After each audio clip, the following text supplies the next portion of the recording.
What's good, fans? Thank you guys for dealing with us through our technical difficulties, but thank you guys for enjoying the show and participating in the show. Cleveland, can you hear me?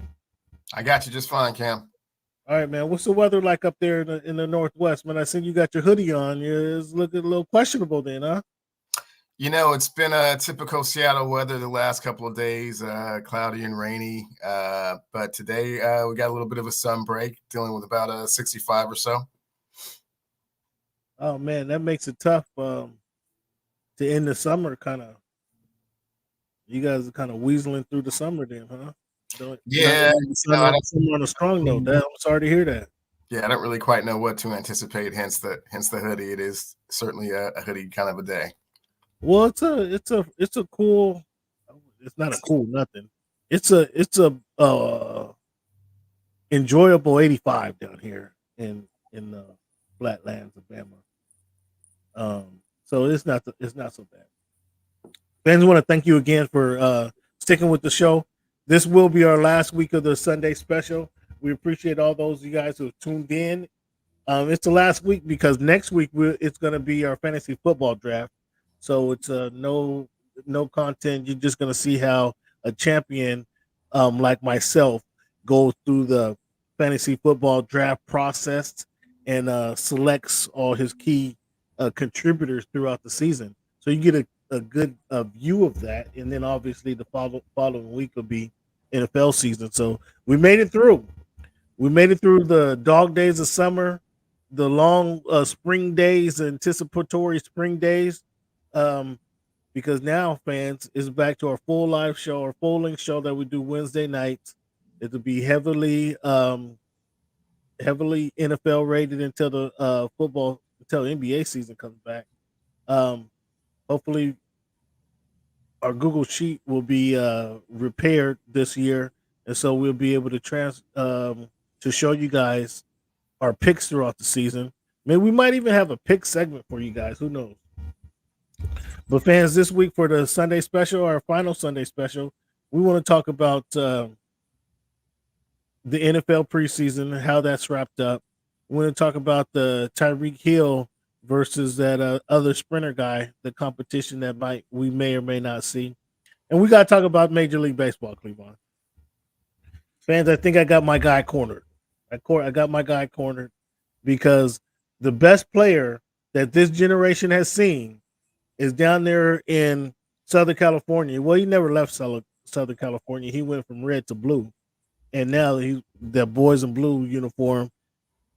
And the first Dodger to go 40 for 40, Cleveland. Are you ready to acknowledge that this is the best player that this generation has seen?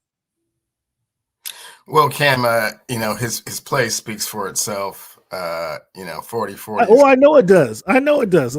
I'm asking if you're ready to acknowledge that.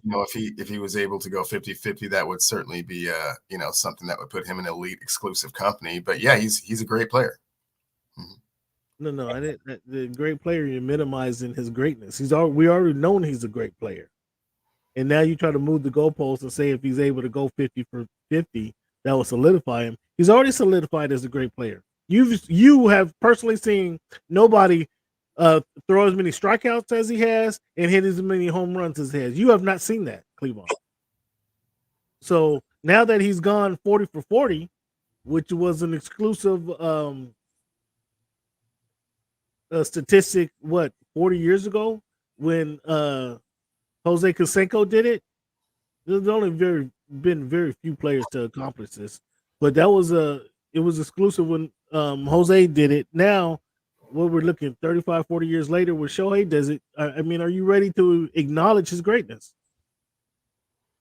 I acknowledge his greatness. He's a great baseball player. I just said that. All-time greatness, Cleveland. Are you ready to acknowledge his all-time greatness? Cam, he's probably the best baseball player I've seen since Barry Bonds. How many strikeouts does Barry Bonds have in his career? He has no strikeouts.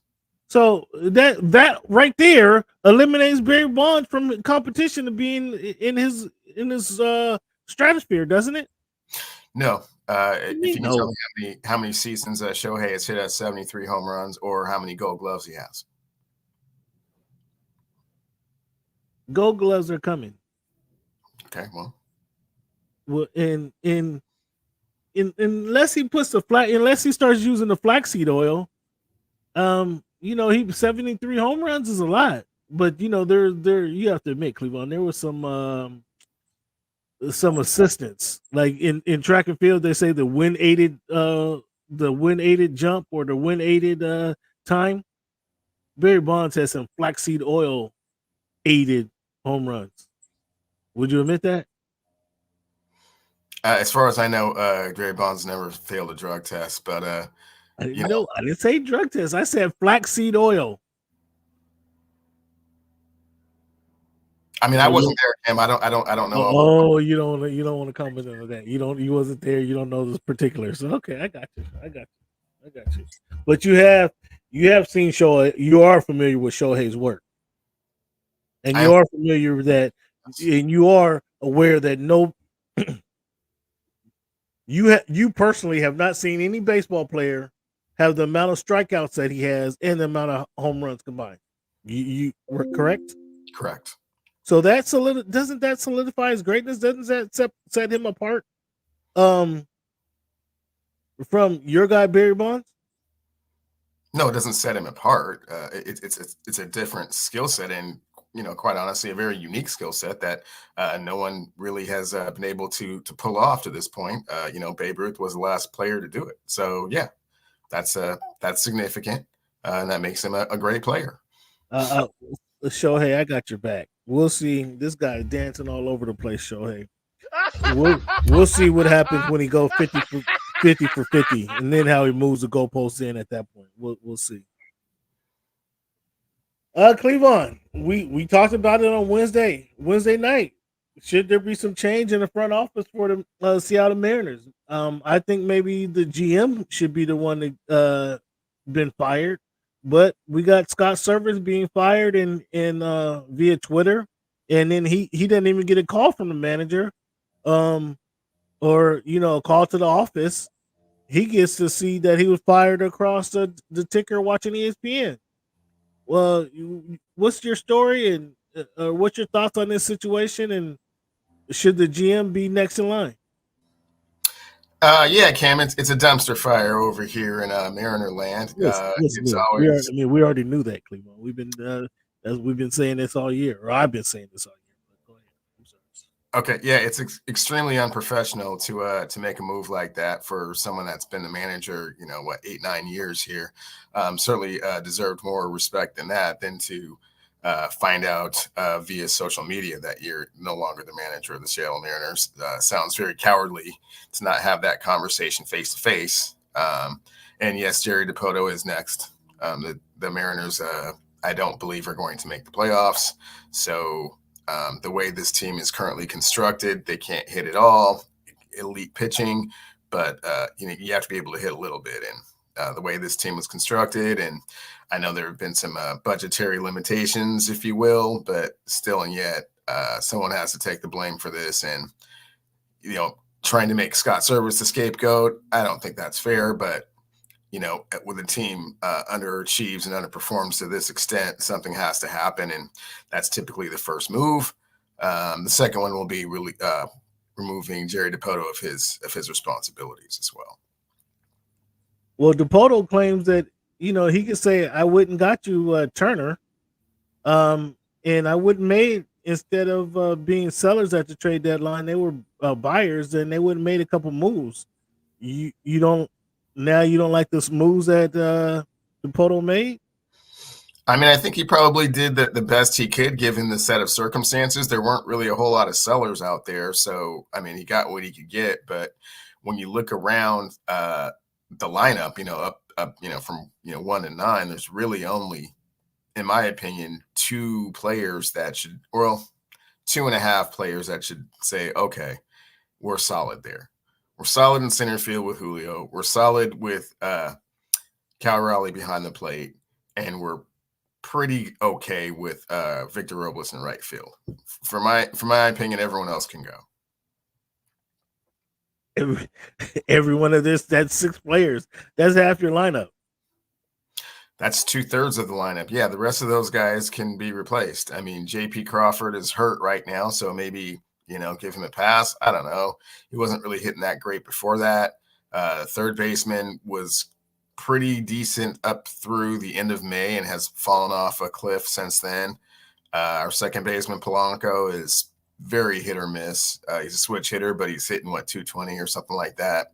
We DFA'd our starting first baseman like a month and a half ago, so it's just been kind of a revolving door over there. And left field hasn't been solidified either. So yeah, all those guys can go. Actually, Rosarena, I mean, they'll probably keep him, but I haven't seen the spark that he was supposed to be bringing quite just yet. He made a pretty nice defensive play yesterday, but that's not why we went and traded for him. We went and traded for a big bat in the middle of the lineup, and he hasn't really provided that so far. He had a week or two where he was, kind of hitting the ball okay, but, Maybe that's why he was available, because he wasn't living up to the expectations in Tampa, right? Excellent point.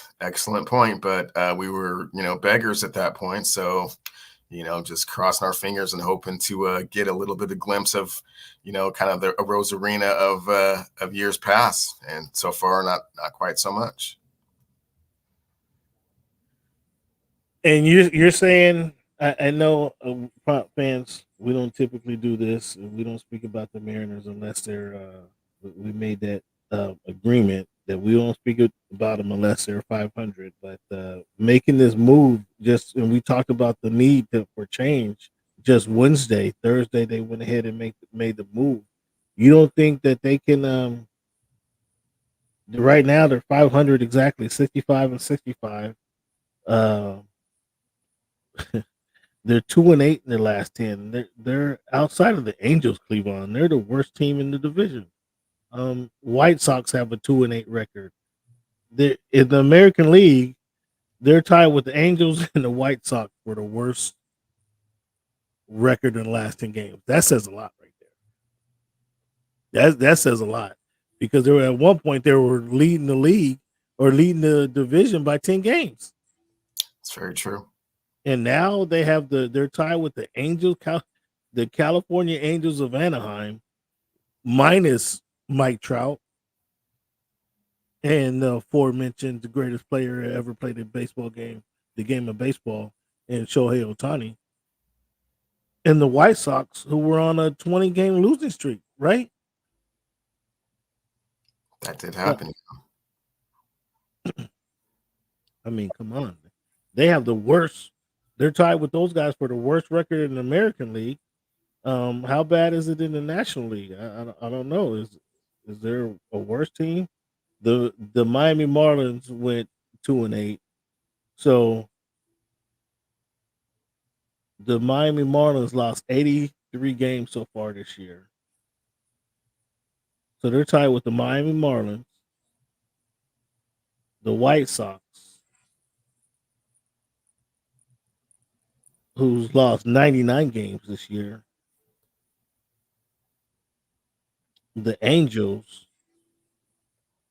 They're tied with all three of those teams who have lost 80-plus games this year for the worst record in the last 10 games.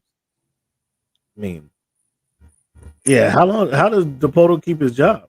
I mean, obviously he was the one that made the call, but as you mentioned, that was kind of a cowardly way to fire your manager and not even make the phone call or meet him in the office.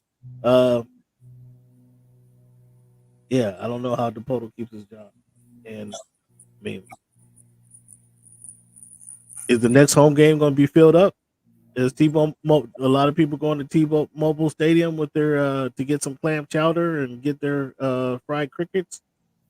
Dan Wilson's first game on Friday, it wasn't sold out, but I think they had like maybe 35,000. And then yesterday afternoon, they had, I believe they said 30,000. So, the team has been supporting the new regime. Dan Wilson's in the Mariners Hall of Fame. So, and then he went and got Edgar Martinez, a Seattle Mariner and the Mariners Hall of Fame. What? Yeah. Is there such a thing? There Was is. were there 3 players in there in the Mariners Hall of Fame? Let's see here. Randy Johnson, Alex Rodriguez, King Griffey Jr., Ichiro Suzuki, Edgar Martinez, Dan Wilson, Lou Piniella. Oh, so not quite double figures. So about 4 or 5 players.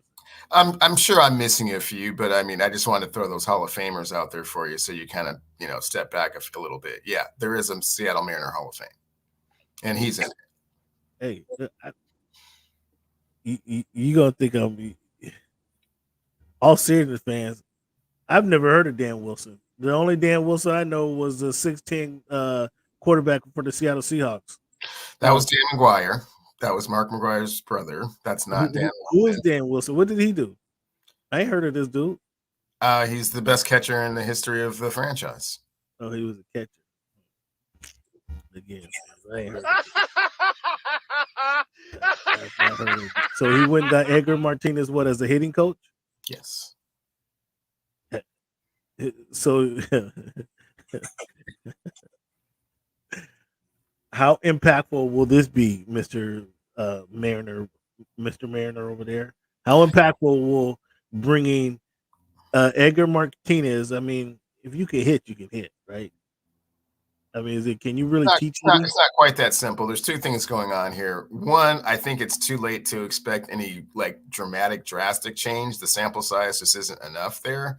And although Edgar Martinez was a great hitter in and of himself, does not necessarily mean that he has the ability to translate that to other players to make them great hitters. Quite often, my point exactly. If you can hit, you can hit. Yeah, quite often superstars don't necessarily have the ability to help other people and players do things that typically only superstars can do. So you're asking them to do something that's extremely unique and rare, which is why you're a star. So I'm not sure that he can all of a sudden, whisper a few, tips and pointers in these guys' ears, and all of a sudden the bats just light up. That's highly unlikely, and certainly not with 35 games left. So we're expecting another season where the Mariners miss the playoffs. That's what it sounds like to me. More likely than not, yeah. There's not enough games really to make that. So the manager gets fired for having a 10-game lead and now being 500, right?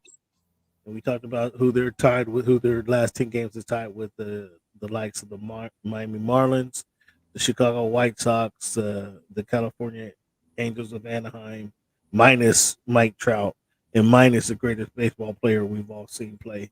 The Mariners are tied with that team.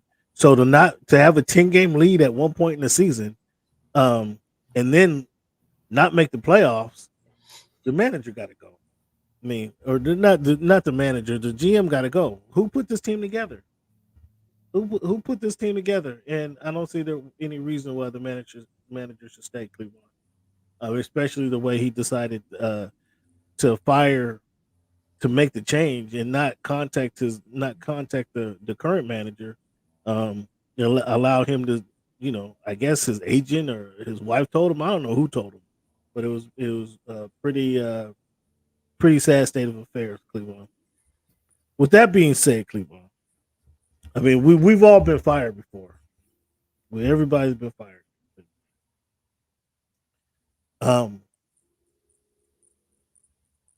I've been fired a couple times, and I've quit some jobs as well. But one comical situation, I didn't find it comical at the time. Looking back at it now, I found it pretty comical because I was looking forward to an eventful Thanksgiving in Christmas holiday ahead, and I was told to meet my manager, who I know my manager is out of town, doesn't live in the city. So for him to have an impromptu meeting was pretty peculiar, and caught me off guard. But I mean, it's the holidays around the corner, so I'm like, oh, he's coming in for a good meal or something. I don't know. He's doing some holiday shopping or something. And he says, meet me at the Starbucks. Okay. So I go, I'm going about my business, kind of cancel some appointments. And I'm going about my business. And he says, and he has his laptop with him. I'm like, okay, he's working. Like, all right, well, what we here to talk about? And so he pulls up the trending reports and it starts having some weird language, like some quarterly review language that now it's kind of caught me off guard because I wasn't a quarterly review. Usually I have to prepare for that quarterly review. I have to put a presentation together for the quarterly review, but he's hit me with some quarterly review language that I know I was not privy of and not prepared for. You know what I'm saying? And then he's like, yeah, Cam. And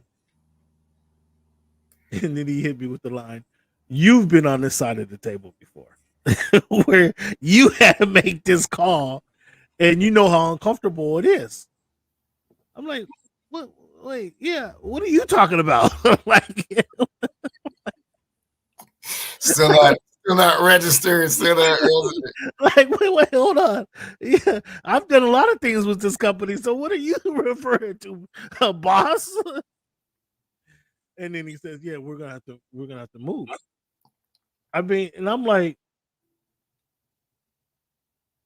the cool thing about it is they're like, okay, we're gonna make the change in 60 days. So there was some comfort there, right? Nonetheless, it was clearly way unexpected.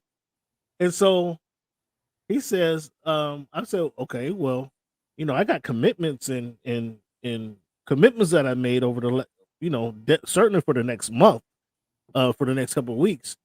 He's like, yeah, don't worry about that. Your customers will figure it out. I'm like, oh, so now the commitments I made are just up in the air. I see my customers, and they're just gonna be like, yeah, we figured it out. Man, it was the funny part was I was not made aware of the situation. And then going into the meeting, I went into the meeting kind of blind. Like I knew it was odd that he was coming from out of town to have the meeting with me, but I was blindsided. Not kind of, I was blindsided. The comforter thing, there was a cushion there that I had. It wasn't fired immediately. There was a little cushion there, so they showed me some grace in that respect. And then I got a severance check, so that was another awesome situation. But it made that situation better. But it still was kind of weird, and now I can laugh about it. But I was kind of pissed in Cleveland. Do you have any getting fired story? Now I got some stories where I quit, where I walked off the job, and but getting fired is, there's when you quit, you feel you're in control, right? You kind of prepare for the situation. You know what you're doing, whether you and I didn't communicate. Let me ask this question, Cleveland. If you don't want to share a gut fire story, have you given a 2-week notice? I don't think I've ever given a 2-week notice. Oh yeah, I've given a 2-week. I give a 2-week notice pretty much every time. Yeah. I don't think I've ever given a 2-week notice. I don't. In fact, I know I haven't given a 2-week notice. Mine is I'm done. I've had enough here. I'm out. I'm outro. I may have thought the plans obviously were in motion 3 and 4 weeks in advance, but me giving a 2-week notice, no. You guys hold that 2-week check, right? At the beginning of the job. When you start a job, they put that little 2-week check. So you got to wait 3 to 4 weeks before you actually get a paycheck. Yeah, that's my notice right there. That's my notice right there. Send me my money. I've never given it. I'm trying to think. I'm really trying to think real quick. Just kind of scan. I don't recall giving a 2-week notice. Wow, that's rude. That's rude. Yeah. No, I don't think I recall giving a 2-week notice. I'm really trying to think. Like, have I given a 2-week notice? No, I don't think I've given a 2-week notice. I'm out. It's been real, fans. It's been real, friends. Yeah, I'm bouncing. So let's see what happens with the Mariners. Clearly, Service wasn't in a position to give his 2-week notice. So let's see what happens here. Maybe DePoto will do that before the season's up and give some grace to the Mariners ownership. Should there be new ownership? You can't make a new owner sell his team. Like he's not doing no service though. I would love new ownership. Yeah, there's like I have been saying all season. There's nothing worse than a broke owner that is pretending like this is Cincinnati or Kansas City or St. Louis or some small little market that can't afford major free agents. That's just not the truth. Cleveland, what did you learn from free agency? Not free agency, excuse me. What did you learn from NFL preseason? I learned that there is no general rule with regards to playing starters or not playing them. Like everyone has their own particular philosophy on it. It's not like a universal way like it used to be that how everyone does it. So I think it's been interesting to kind of see kind of the whys behind why some starters aren't playing and why some starters are playing significant snaps during the preseason. I think I learned that there's a lot of coddling of the quarterbacks that are kind of up and coming, my guy Caleb included. So we'll kind of see how that whole thing kind of plays itself out. I didn't really, even watching the Seahawks, I don't know if I really got a chance to really see what they're going to look like. So, but maybe preseason is not for the fans to really kind of get that information. Maybe you have to kind of dig a little bit deeper and kind of hear a little bit more what's going on in practice adverse kind of what you're seeing with your own two eyes in the preseason games. Like I saw Gino and those guys have one impressive drive, but how does that translate to what they're going to look like during the regular season? I've seen a lot of the other players play fairly well, which shows me that they have decent depth, but they're not incredibly deep. And certainly not on the defensive side of the ball. So, they're very, I guess, for lack of a better word, thin. And then Nwosu just got hurt yesterday. So, that's kind of a big hit. So, I think I've learned that everybody kind of does things differently. And, we've always said that you can't make too much out of preseason, but I think that carries even more weight in today's NFL. So you hit the nail on the head when you mentioned the practice time. What they've come up with the last few seasons are these joint practices where they can focus on down and distance in situations, whether it's 3rd and 10 from the 40 or it's 3rd and 2. They can kind of simulate these situations. They'll play more situational football versus what a preseason game is get you. Yes, a preseason game is a game, true, but if they can play more situational football in practice in these joint practices that the coaches agree to, you've heard now all of a sudden. What I find is interesting. I would love to get with these changes. I would love to get a Harbaugh's perspective on fighting. Is fighting a bad thing? How has fighting become a bad thing? Because don't you want I understand fighting amongst each other in training camp, but fighting against the opponent, like, don't you want your team not only to be aggressive and be physical against the opponent, and now you're gonna say fighting is outrule fighting? Like, if that guy is more physical or more aggressive with me, I'm gonna want to come back. And then if that's it becomes a what is a Manus Mostro, where somebody got to prove who's the baddest, who's the strongest. Don't you want that in a practice game, certainly a scrimmage?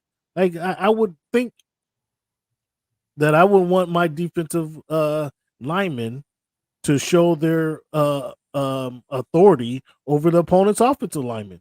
I would think that I need to get some clarity on that one. So the joint practices, you are absolutely correct. The joint practices that the NFL started doing allows them to focus on the situational football more so than the games do. So some coaches, and I'll go back to Staley, um, for not saying he was obviously clearly wasn't a top of the line coach, but that was his logic that um, we can have more reps in the situational football than in the game situation, so they can simulate that a little bit better. So that has something to do with the way that these coaches are looking at the games. And so if they see these players and doing situational football in practice against their opponent, that's a better reading. I'm suspecting than what they feel the game is. But I think the game is a game. So there's no simulating, having your name called and running out there on the field. There's no simulating the scoreboard in the stadium with fans in the building, and it's time to shine. I don't think there's much simulation for that. And so when it comes down to it, on a football team, there's probably, if there's 63 players, obviously you have the 22 starters, right? And then you have, most cases, you have the 22 backups. So that's 44 players right there. Um, then you have your punter and your kicker, your special teams guy, which is probably 3 to 4 guys. So that now we're at what, 48 players, and out of 65 players, so there might be a third string quarterback. So now we're 49 players, right? Your backup center or any veterans that you have. Let's say you have your backup center, your fourth wide receiver, third and fourth wide receiver. So now we're at 52 players. So that means that there's 10 positions that really guys are fighting for, right? 10 open positions that guys are fighting for. So it makes it really tough for these guys to break through, and the third and fourth string players to break through, because there's really only 10 positions that are available on any given team. Did that make sense to you? Yeah, I understood your math to a certain extent, but that is part of what you don't get with the preseason games. You don't give players, like you're referring to, that are kind of on the fringe, an opportunity to do something, really miraculous and, kind of, crack the lineup. Yeah, you have to be really special. I mean, you have to be really special. Basically, you have to show that in practice. There's no other place to kind of audition what it is that you can do. So. Yeah, because the game is going to give it to you, and so rather than the injuries, it makes sense. Injuries could happen at any time, so maybe they don't play the first game. But I would think, initially, I mentioned, or this week 0. I mean, it's good for fantasy football players. I've asked Keenan Allen this specifically. What do you think about the week 0? He's like, well, yeah, it gives us time to rest. And I asked him, my initial thought was, doesn't it slow down that you got in rhythm, and kind of you peak, you start off mini camp and training camp, you start slow and you build to this crescendo, and now you get a week off before the game starts. And doesn't that does that hamper your preparation for week 1? He's like, no, it's actually a good thing. You got to get some rest to kind of heal up any minor injuries, so you start the season fresh. And that was not a unique perspective, but that was an interesting perspective coming from, like I say, a Hall of Fame player who's played the game for many years. I would think that you want to continue that momentum and build upon what you're doing. And like my everyday task, like, I don't want to take a break. I want to keep going so I can continue that rhythm I'm in. I've gotten in, rather than taking a week off, because it's easy to get lazy in that week, but if you continue to maintain the preparation for that you have throughout the week, and act like it's a game day, and then just take game off, and then you're able to come back next week, but then hearing it from a professional, you have to kind of take what he says, right, and listen to his perspective of it. What's your thoughts on taking the week off and having that bye week, if you will? I think it's just like you said, it's a bye week, and certainly you don't want to grind your players into the ground, before the season starts. And yeah, it gives you a chance. We did all that. And now let's, come back and, they're going to, have cut downs here on Wednesday. So then you have like a full, 10 days to kind of, and some of these teams, like, again, the week 0 is different for everybody, right? They're starting games on Thursday and Friday now. So, not everybody has that same, grace period, but I think it's good to kind of like, once you have established what your 53-man roster is going to be, and then kind of going forward, then you can kind of, continue to implement whatever it was that you were doing without kind of being in a rush to kind of, okay, we had, the fourth, last preseason game, and then, next week's the game. I think that kind of break in between is good for them. Drake May, Jacoby Brissett. Who would you start? I'd start Jacoby Brissett. Really? Just because you don't like what you see out of Drake May, or he's a rookie, he needs to learn? What's your thought process there? Gives you the best opportunity to win. I don't think Drake May gives you the best opportunity to win right now. Are you surprised that Justin Fields hasn't looked any better? No, that's kind of why they had decided to move on from him in the beginning. I mean, they could have done anything with the number 1 pick, but it was very clear that they were going to take Caleb, and there was no room for him. Had he been a little bit more consistent, they would have done something different with the number 1 pick, but they were pretty much all in consensus that he was not going to get them to the next level, and Caleb has that ability. So I did think that he would. I think they got caught up in the hype with that number 1 pick, so they were listening to everybody else. Okay, season's about to start, Cam. Yeah, I mean it is. I know. I can't wait. Just because, man, this will be the second season in a row. What? You've had the the Mr. Magoo blinders on, man. You just can't see this for what it is, man. Last year it was CJ. This year it's gonna be Caleb, so it'll be fun. I mean, you didn't expect CJ to have the season he had. Come on. Okay. Man. Look, man, what did I say? You said he's gonna be better than Bryce Young coming out of college. You did say that. I give you that. You didn't expect CJ to take the Houston Texans to the playoffs. Well, Cameron, given that I'm gonna have to go review some tape. You didn't say that I said that he can make all the throws, and that he was. He can make all. You did say he can make all the throws. You said he would be better than Bryce Young. Yeah, you did say. That doesn't mean. You never said playoffs and CJ passer in the history of the NFL. No, not really. Is that thing? That's the only point I'm making. Yeah. So it's not blinders. Come on, I'll give you your credit, but you don't. Come on now, don't add stink to the game like you thought he was going to be. This is going to be season 2, back-to-back consecutive years that you've been unable to see the truth. What are you saying? Richardson now, do those 5 games he played last year, I think it was 5 or 6 games that he played before he got injured and sat down for the year. Do you think those 5 games mattered, or he is in his rookie year this year? No, they mattered. Definitely he understands the speed of the game. He understands what his responsibilities are going to be. Now, whether or not he's able to execute that at a high level still remains to be seen. I mean, he's still very raw. What are we saying? College and pro, he still hasn't played like 20 games. So, or started 20 games. So that's still very, kind of wet behind the ears, so to speak. I mean, I won't call him a rookie because he didn't play very many games. I think that the games he played last year are significant, but still, he hasn't played enough to really be able to assess what type of quarterback he's going to be. It's still just based a lot on just potential and raw talent. Does he get the Colts in the playoff conversation? In the conversation, I mean, if he stays healthy, we shall see. I'm not quite sure what his decision making is going to look like. So playoffs might be a little bit of a challenge in the AFC, but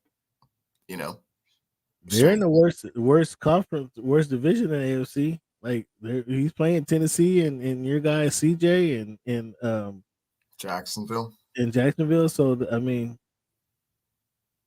we'll see.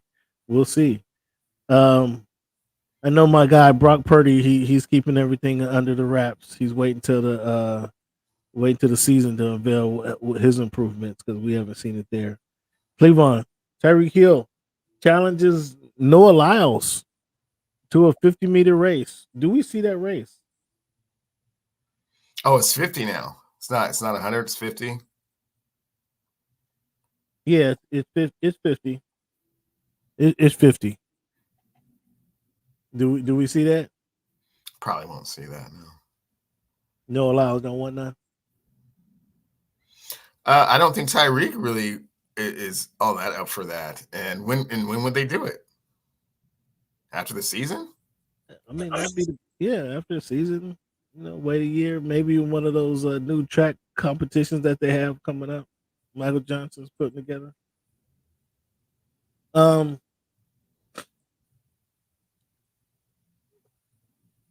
Cleveland, does young Shanahan and John Lynch? Now we know that they're avoiding scrutiny, by taking Brock Purdy and Brock Purdy panning out as he has over the last couple of years. They've avoided the scrutiny of Trey Lance. I don't know if you've seen any of Trey Lance, but with Dallas, but he still has not turned the corner. Does Shanahan and John Lynch deserve any scrutiny for moving up and making those picks or sending those picks away to get Trey Lance? Or do we still have to see what happens with Brock Purdy and if they actually able to win one? No, it was still a huge mistake. I mean, you just basically got lucky on the back end of that, right? Mr. Irrelevant. So you can't even say it's like you can't say he got lucky, but yeah, you got lucky. Typically, Mr. Irrelevant doesn't turn into a Pro Bowl quarterback. Typically Mr. Irrelevant doesn't even make the team. So the fact that he did both of those things is, kind of flukish. With regards to you thinking that you had some generational talent in Trey Lance, yeah, you were completely wrong about that. But because Mr. Irrelevant kind of bailed you out on the back end, yeah, like you said, no one is really pointing the finger at, your ability to assess talent.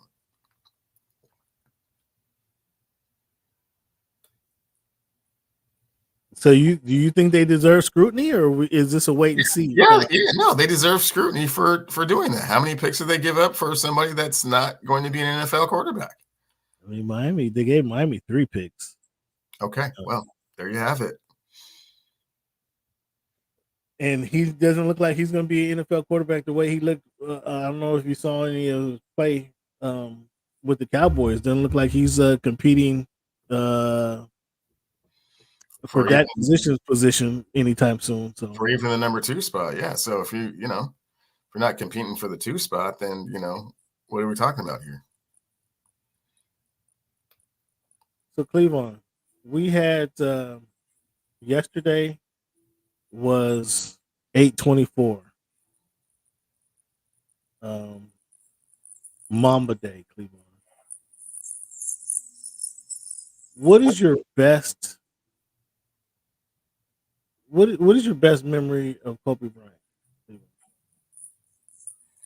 My favorite Kobe Bryant memory is against Sacramento in the playoffs. It was overtime. They were down by 6 with like maybe 2 minutes left. And Kobe just calmly came down, hit a corner 3, cut the lead in half, and just the body language, just the way he was jogging back down the court, he was like so supremely confident. He's like, we can play this game 300 if you want. I'll be here. Is that after Shaq fouled out? I don't recall if Shaq had fouled out or not, but I know that if they had not converted on that possession, it was going to, get very bad. So not only did they convert, but just cut the lead in half and just kind of just completely silenced everybody. This was when he was wearing the number 8 with the fro. So number 8 was bad, dude. I think number 8 was better than 24. What do you think? I think so. Yeah. Speaking of number 8, what I will remember most about Kobe is after they won the first championship. How he put on 20 pounds of muscle, came back stronger, um, bigger. Like you could tell for game one, he was in the lab. He wanted to get better. After they won the championship, and when most guys win the championship, they Shaq, for example, it takes the summer off. We got this. Use the season to get in shape, and then they'll be ready to go. NBA is a long season, right? They'll be ready to go come April again. Well, Kobe Bryant came in that October, like thinking it was June. wanted to put in work. I mean, that was it. So that was after their first championship. After their second championship, Kobe Bryant came back and all of a sudden had a knockdown 3-point shot, which he didn't have. He had a jumper, he had the fadeaway when they won the first one. He had a jumper when they won the second one.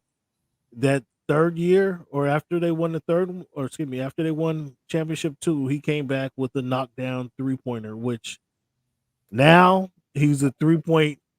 I don't even know what a 3-point shooting percentage would have grew to, but he was a knockdown 3-point shooter that third year. So just after each championship year, he got better. As a young guy, as a what was it, 22 when they won the first one? He just continued to improve. And I think for me, that was the lasting kind of going to those games, seeing him play. Those were the lasting memories. Again, I wasn't a Laker fan, but I was able to appreciate what number 8, how he played the game, his focus, and how he wanted to get better. And then those are. Do you agree with me, or do you understand where I'm coming from?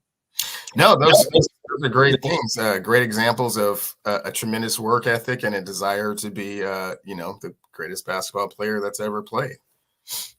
And then on a personal level, it was this moment here that I will always remember Kobe. So fans, just to kind of preference this moment, this was at an event at Body Armor. So Kobe bought into Body Armor.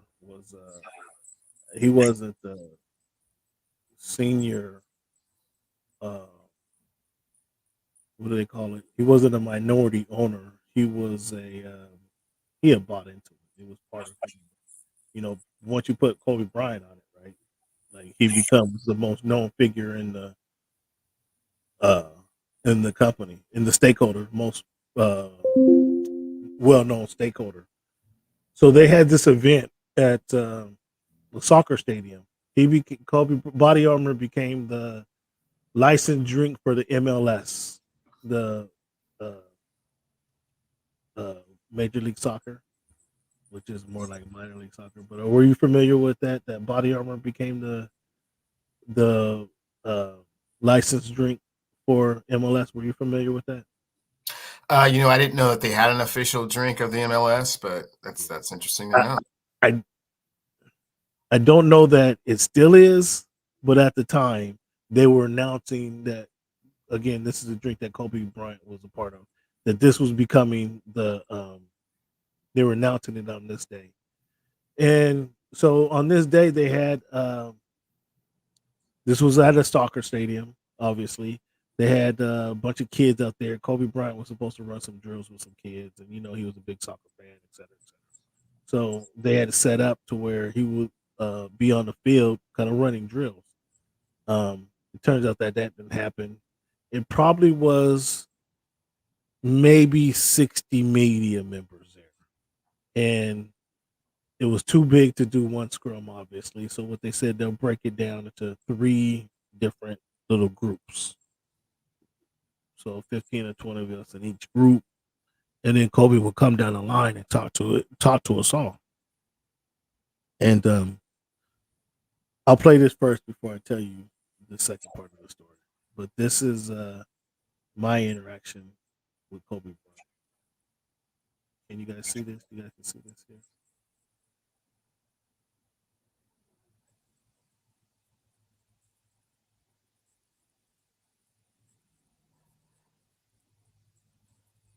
We need volume, Cam. You can't hear it? You cannot hear it, Cleveland? No.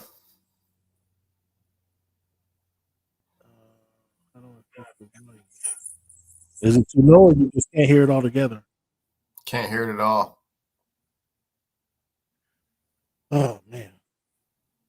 All right. I don't know what to do with that. Okay. So you can see this video.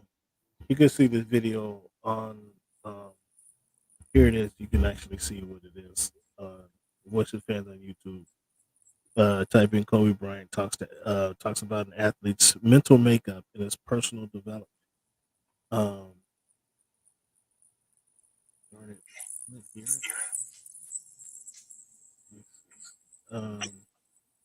Have you heard that video, Cleveland? I have. It's a very interesting perspective, again, from someone with the Mamba mentality.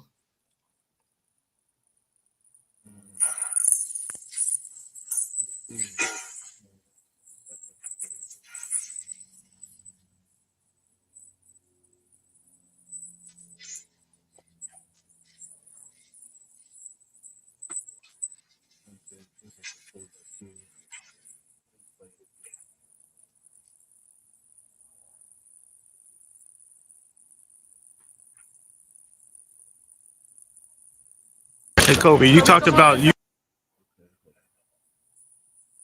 All right. Sorry, fam. But let me try. I want to play this for you guys. I think I got it.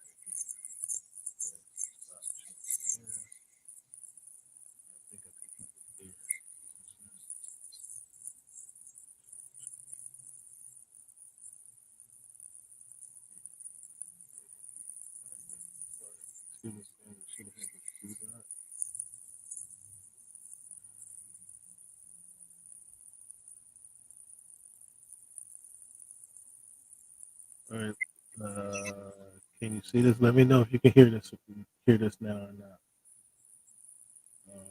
Thank you for your patience, fam. But let me know if you can hear this.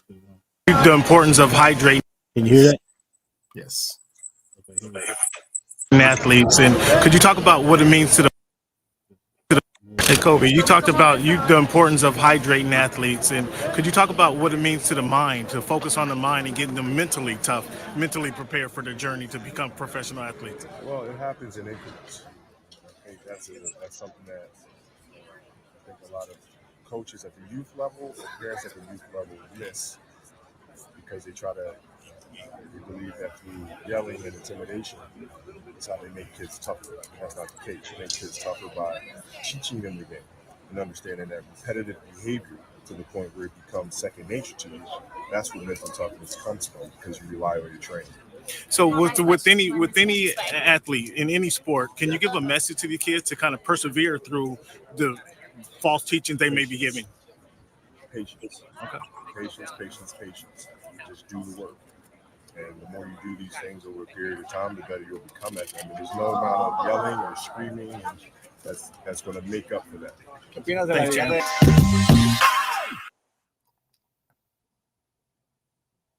okay, thanks for indulging me, fans. I thought that was very insightful. What's good? Yeah. What's your biggest memory? What's your biggest memory of Mambo? What will you remember most? I thought that was very insightful for Kobe. Um, to get that, to elicit their response. Cleveland, as you know, you've been in those situations, right? I put you in those situations where, so again, in a scrum where there's 15 people around you, everybody wants to ask Kobe a question, right? You need to come up with something that you have to kind of set yourself apart. Not only set yourself apart, but get a genuine answer from him or anybody. That's not easy to do, fans. I just want you to know, that's not easy to do. Additionally, something else that happened on that day was there were reporters whose not opinion that I not only value, um, who are accomplished in the industry,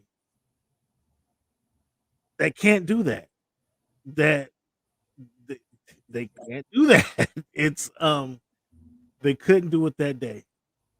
One day, what I found and what even added more pressure to me is one of the guys before me asked a question, and I just thought to myself, dude, like, he asked. So in Los Angeles, there was the LAFC. That was one soccer team, and probably they were probably in their second year when this video took place. They're probably in their second year, the LAFC, second or third, one of the two. But there's a Los LA Galaxy, who Beckham, when Beckham came to MLS, that's who Beckham played for, probably 10 years before. So the LA Galaxy been in the league probably 10 years in this MLS. Are you familiar with the two different teams, the LA Galaxy and the LAFC? So the guy asked Kobe, we're at LAFC's stadium, brand new stadium. The stadium is probably they built the stadium in March. The team started playing in September. Okay, so it hasn't been there. That's where, for those of you familiar with Los Angeles, it's where the the Clippers used to play. LA's, what was it? Not City Center or something. The LA Sports Arena. They tore down the sports arena and they built this stadium on that same site where the sports arena, just outside of USC campus, just across. You park in that same field to go to a USC game. At least the media does. You park in that same parking lot to go to a USC game at the Coliseum. So it's just outside the Coliseum. And the guy again, up until this point, I valued his opinion right up until this point. He asked Kobe Bryant, he says, hey, Kobe, now that there's two teams in Los Angeles, which team are you rooting for? Like, dude, we're at the LAFC field. What do you think he's gonna say today? And Kobe's response was kind of funny. He's like, you waited all this time to ask me that? I was like, he answered the question, but that was his immediate response. I was like, oh boy, I better come up with something good. Like, now the pressure's on. Like, I knew I wanted to ask him something about the Mamba mentality, but I did not want to say Mamba mentality. You know, I knew it, so I wanted to ask him something along that lines. But now it's like, the pressure's on. You gotta come up with something. But that response, man, and that was a couple people before me, but it was cool to meet dude. It was cool to chat with dude. That was Cleveland. That was 10 days, man. It was less than 2 weeks before that helicopter ride. That interview happened less than 2 weeks before that helicopter ride, which makes that video even more eerie, if you will. Man, just monumental. So Kobe Bryant was sticking in my head not only because of his work ethic and coming back off of a championship. A lot of teams, and just continue to watch this throughout the years. And this is now 20 years ago. It's crazy to believe, but it's now 20 years ago.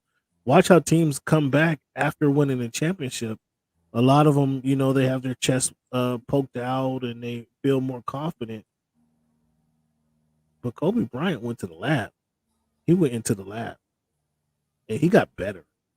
It is and again, I'm not a Laker fan by no means at all, but I recognize the greatness of number 8.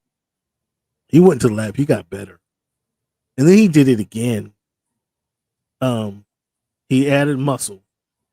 The next year, they went back and won the championship. The next year, he added a 3-point shot. They win a third championship, and then that was when all the Kobe versus Shaq stuff started to happen.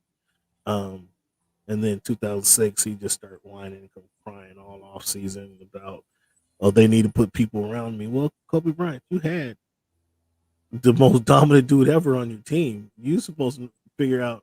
And that would be my only complaint about Kobe Bryant. He wasn't a great teammate.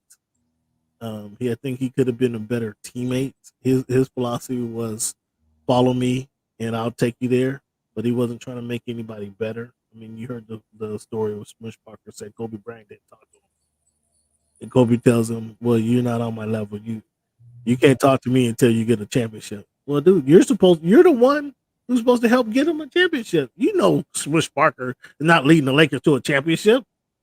You're supposed to be able to use him to get you another championship. But he wasn't entertaining, he wasn't entertaining some of those teammates. You know what I mean? So that's my lasting legacy, my lasting memory of Kobe Bryant. And then I actually get a chance to talk to him and hear how thoughtful he was. Just on a question, I didn't come up with the question. I didn't have the question written down, fans. Don't think of that at all. I did not have that question written down. That was off the top of my mind, and it was even more pressure added because of the questions that I was hearing around Kobe Bryant while he was talking. But I appreciate that he actually gave me a thoughtful answer, and that and within a minute, he gave you answer 2 questions. The mentality of an athlete, and then the false teachings. How should you treat your kids? How should you coach up your kids? And yeah, be patient. No amount of yelling is going to help them out. You have to be patient with them and teach them the job. Is once you learn the routine, learn the job, learn the roles, they're going to get better over time. So, I mean, I thought those were valuable lessons, Cleavon. Your final thoughts, sir? Yeah, it was interesting that he had that kind of philosophy about coaching. Everyone kind of, I think, responds differently. And I think that, he was fortunate to kind of have coaches throughout his career that weren't particularly, authoritarian, so to speak. Started out with Del Harris, and then, had Phil Jackson forever, and then various, random coaches after that. But, kind of the whole, Zen kind of philosophy seemed to work for him. We've seen coaches, the Caliparis and the Bob Knights and, people that, kind of try and get their points across differently. It was interesting to hear that, he didn't think that those other methods were particularly effective. Yeah, you're right. That was interesting to gain his perspective on that. But you're right. Or the what you call it? I'd imagine that Greg Popovich isn't as I figure I bet he uses some choice language as well through his coaching style. But he is more cerebral. He's more cerebral thinking. So if you can challenge his mind, maybe that's the way to get to Kobe Bryant. But like you say, there's many different styles to get the job done, and some players you need to know who you're working with. Some players need to kick in the butt. Some players need you to put your arm around them, right? And some players don't need motivation. They just need to know how to do the job. And now I think Kobe Bryant came in that respect where he didn't need the motivation. Fans, we want to thank you guys for tuning in to the Voice of the Fans podcast. Again, this is just your Sunday special. We got one more week. This week 0. Next week is going to be our fantasy football draft show, draft preview. So tune in if you want to see how a champion like myself selects his team, because it's the Voice of the Fans Fantasy Football League draft next week. We'll have a couple more drafts that we'll be airing a couple more drafts too, leading up to our Voice of the Fans podcast. On Wednesday, we're going to have our Fox Sports NFL beat writer Eric Williams join us for NFL preseason. On the 4th, we're going to have USA Today's Tyler Dragon join us for another NFL preview. So we have a couple preview shows for you guys to tune into and help you guys with your selection process. And then we're moving into our selections where we'll be picking every game every week throughout the year, and you'll see between Cleveland and myself who's able to win. Now, did we have a clear winner last year? Yeah, I won all 3 levels of that. I don't recall Most correct wins, the most wins against the spread, the highest percentage against the spread, and also confidence. So yeah, got the triple crown.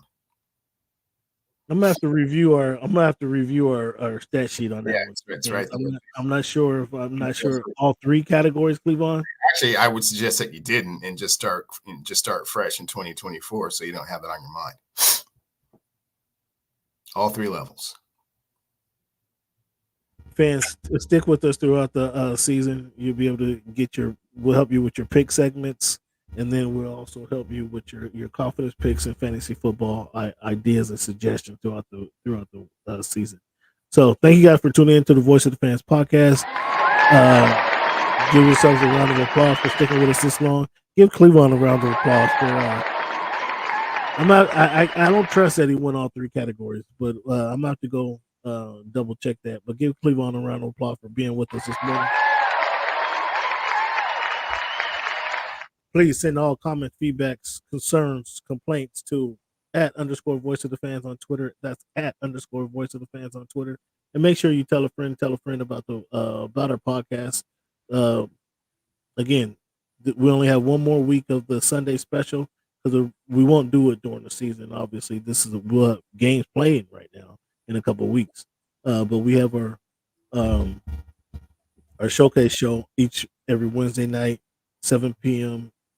Pacific Standard Time, where we talk NFL, we talk NBA, and whatever else is going on in the sports show. We give you a couple different features to separate that show. We have a number game at the beginning of the show, this week in history segment in the middle of the show, and then we also have we end the show with a quote to help motivate you guys and inspire you guys throughout the rest of the week. So be sure to tune in for that show as well. Also